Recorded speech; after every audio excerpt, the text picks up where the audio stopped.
ทำให้เราได้รับรู้รับทราบกันเป็นเชิงวิทยาศาสตร์แล้วก็พุทธศาสตร์ว่าเหตุของการเกิดแผ่นดินไหวที่มีการชี้แจงไว้ในสมัยพุทธกาลตามคำสอนในทางพระพุทธศาสนาโดยพระพุทธองค์ทรงตรัสกับพระอานนท์ว่า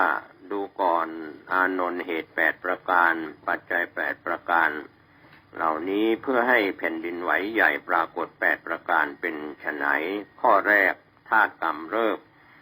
ดูก่อนอานนท์มหาปฐพีนี้ตั้งอยู่บนน้ำน้ำตั้งอยู่บนลมลมตั้งอยู่บนอากาศสมัยที่ลมใหญ่พัดเมื่อลมใหญ่พัดอยู่ย่อมยังน้ำให้ไหวน้ำไหวแล้วย่อมยังแผ่นดินให้ไหวอันนี้เป็นเหตุเป็นปัจจัยข้อที่หนึ่งเพื่อให้แผ่นดินไหวใหญ่ปรากฏเกิดขึ้นส่วนข้อที่สองก็เกิดจากอานุภาพของผู้มีฤทธิ์อีกประการหนึ่งสมณะหรือพราหมณ์ผู้มีฤทธิ์ถึงความเป็นผู้ชำนาญในทางจิตหรือว่าเทวดาผู้มีฤทธิ์มากมีอานุภาพมากเขาเจริญปฐพีสัญญาความจำในเรื่องของปฐวีกสิณเพียงเล็กน้อยเจริญอาโปกสิณน้ำสัญญาอย่างแรงกล้าเขาย่อมยังแผ่นดินนี้ให้สะเทือนสะท้านหวั่นไหวได้อันนี้ก็เป็นปัจจัยข้อที่สองเพื่อให้แผ่นดินไหวใหญ่ปรากฏข้อที่สามพระโพธิสัตว์ก้าวลงสู่พระคันอีกประการหนึ่งเมื่อใดพระโพธิสัตว์จุติตายจากสวรรค์ชั้นดุสิตชั้นที่สี่มีสติสัมปชัญญะลงสู่พระคันพระมารดาเมื่อนั้นแผ่นดินนี้ย่อมสะเทือนสะท้านหวั่นไหวอันนี้ก็เป็นเหตุเป็นปัจจัยข้อที่สามเพื่อให้แผ่นดินไหวใหญ่ปรากฏข้อที่สี่การเสด็จออกจากพระคันพระมารดาอีกประการหนึ่งเมื่อใดพระโพธิสัตว์มีสติสัมปชัญญะประสูติจากพระคันพระมารดาเมื่อนั้นแผ่นดินนี้ย่อมสะเทือนสะท้านหวั่นไหวอันนี้ก็เป็นเหตุเป็นปัจจัยข้อที่สี่เพื่อให้แผ่นดินไหวใหญ่ปรากฏข้อที่ห้าการบรรลุพระสัมมาสัมโพธิญาณของพระพุทธเจ้าอีกประการหนึ่งเมื่อใดพระตถาคตตรัสรู้พระอนุตตรสัมมาสัมโพธิญาณเมื่อนั้นแผ่นดินนี้ย่อมสะเทือนสะท้านหวั่นไหวอันนี้ก็เป็นเหตุเป็นปัจจัยข้อที่ห้าเพื่อให้แผ่นดินไหวใหญ่ปรากฏข้อที่หกการแสดงพระธรรมจักรขององค์สมเด็จพระสัมมาสัมพุทธเจ้าอีกประการหนึ่งเมื่อใดพระตถาคตได้ตรัสรู้อนุตตรสัมมาสัมโพธิญาณแล้วย่อมสะเทือนแผ่นดินไหวอันนี้ก็เป็นเหตุเป็นปัจจัยข้อที่ห้าทำให้แผ่นดินไหวใหญ่ปรากฏจากการที่พระตถาคตตรัสรู้พระอนุตตรสัมมาสัมโพธิญาณข้อที่หกทรงแสดงพระธรรมจักรอีกประการหนึ่งเมื่อใดพระตถาคตได้ตรัสรู้อนุตตรสัมมาสัมโพธิญาณแล้วแสดงธรรมจักรกับปวัตตนสูตรแผ่นดินนี้ก็ย่อมสะเทือนสะท้านหวั่นไหวอันนี้ก็เป็นเหตุเป็นปัจจัยข้อที่หกเพื่อให้แผ่นดินไหวใหญ่ปรากฏส่วนข้อที่เจ็ดทรงปรงอายุสังขารที่พระพุทธเจ้าปรงอายุสังขารว่าอีก3 เดือนข้างหน้าจะปรินิพพานก็เป็นอีกประการหนึ่งเมื่อใดพระตถาคตมีสติสัมปชัญญะทรงปรงอายุสังขารเมื่อนั้นแผ่นดินไหวก็สะเทือนสะท้านอันนี้ก็เป็นเหตุเป็นปัจจัยข้อที่หกให้แผ่นดินไหวใหญ่ปรากฏข้อที่เจ็ดปรงอายุสังขารเป็นข้อที่เจ็ดนะครับส่วนข้อที่แปดเสด็จดับขันธปรินิพพานก็เป็นอีกประการหนึ่งที่พระตถาคตเจ้าเสด็จดับขันธปรินิพพานด้วยการเรียกว่าอนุปาทิเสสนิพพานธาตุครับก็เกิดแผ่นดินไหวใหญ่รวมแล้ว8ข้อ8ประการพระพุทธองค์ทรงตรัสว่าดูก่อนอานนท์เหตุ8ประการนี้เป็นปัจจัย8ประการเหล่านี้เพื่อให้แผ่นดินไหวใหญ่ปรากฏนะครับอันนี้ก็เป็นข้อมูลดั้งเดิมในสมัยพุทธกาลถ้าเรามาดูเหตุต่างๆแต่ละข้อ เป็นเหตุการณ์ที่เกิดขึ้นล่วงเลยมาแล้ว 2,500 กว่าปีครับก็เรื่องของแผ่นดินไหวเหล่านี้ถือว่าเป็นหลักฐานปรากฏอยู่สำหรับพี่น้องชาวพุทธเราว่าเหตุ8ประการนั้นโดยข้อแรกนั้นก็ลมกำเริบนะครับส่วนข้อที่2นั้นท่านผู้มีฤทธิ์บันดาลข้อที่3พระโพธิสัตว์จุติตายจากสวรรค์ชั้นดุสิตลงสู่พระครรภ์พระมารดาข้อที่4พระโพธิสัตว์ประสูติข้อที่5พระตถาคตเจ้าตรัสรู้พระอนุตตรสัมมาสัมโพธิญาณข้อที่6พระตถาคตเจ้าแสดงธรรมจักรกับปวัตตนสูตรข้อที่7พระตถาคตเจ้าปรงอายุสังขารข้อที่8พระตถาคตเจ้าปรินิพพานด้วยอนุปาทิเสสนิพพานธาตุอานนท์เหตุ8ประการนี้แต่ละอย่างย่อมทำให้แผ่นดินไหวใหญ่ได้ต่อจากนั้นในสมัยนั้นพระบรมศาสดาก็ได้ทรงตรัสเล่าถึงเรื่องพญามารก็ได้อาราธนาให้พระพุทธองค์เสด็จดับขันธปรินิพพานเริ่มตั้งแต่แรกตรัสรู้จนถึงอาราธนาให้ปรินิพพานในวันสุดท้ายโดยพระพุทธองค์ตรัสกับพญามารว่าบัดนี้ตถาคตได้รับการอาราธนาจากพญามารกำหนดปรงอายุสังขารอีก3 เดือนก็จะปรินิพพานแล้วเพราะเหตุนั้นแผ่นดินจึงไหวพระอานนท์เถระจึงกราบทูลว่าขอพระผู้มีพระภาคเจ้าจงได้ทรงพระกรุณาดำรงพระชนมายุกับหนึ่งเถิดเพื่อประโยชน์สุขแก่มหาชนเป็นอันมากแก่เทพยดาและมนุษย์ทั้งหลายพระพุทธองค์ตรัสตอบพระอานนท์ว่าอย่าเลยอานนท์เธออย่าวิงวอนตถาคตเลย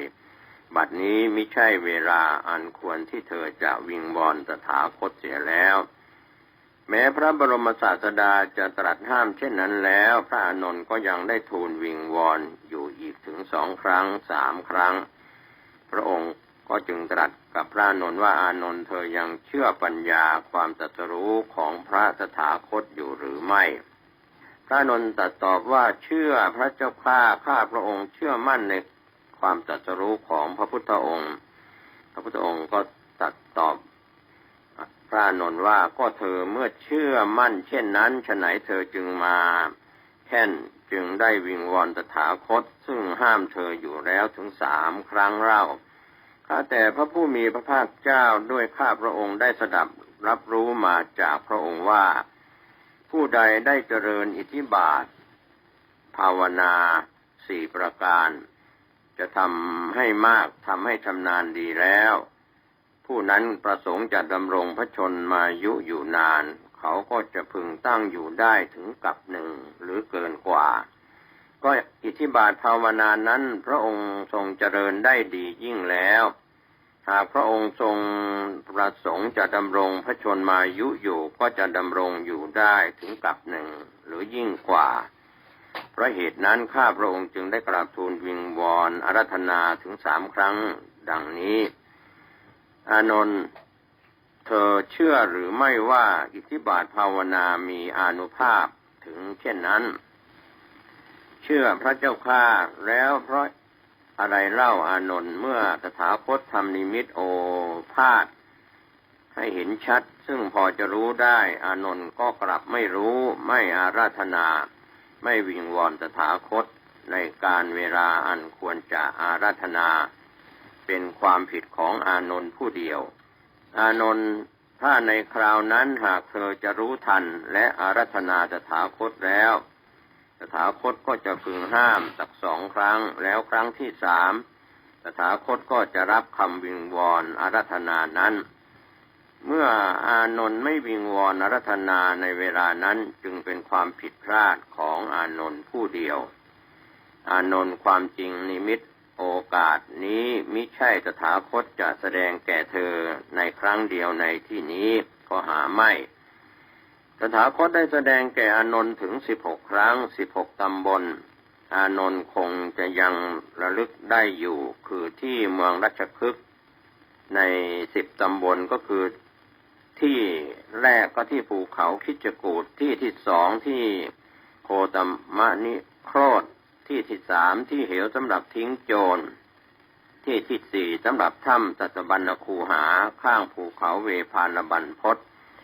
ที่ที่ห้าได้แก่กาลศิราข้างภูเขาอิสิคิริบันพศที่ที่หกที่สัปปิโสพลดิกาณศรีตะวันที่ที่เจ็ดที่ตะโปธารามที่ที่แปดที่เวรุวนารามที่ที่เก้าที่ชีวกัมพวนารามที่ที่สิบที่มัทกุฏขีวันกับที่เมืองไผ่สาลี6 ตำบลก็คือ1ที่อุเทนเจดี2ที่โคตมะเจดี3ที่สัตตัมพะเจดี4พหุปุตตะเจดี5ที่สารันทะเจดี6ที่ปาวารเจดีนี้เป็นครั้งสุดท้ายรวมแล้วเป็น16 ตำบลด้วยกัน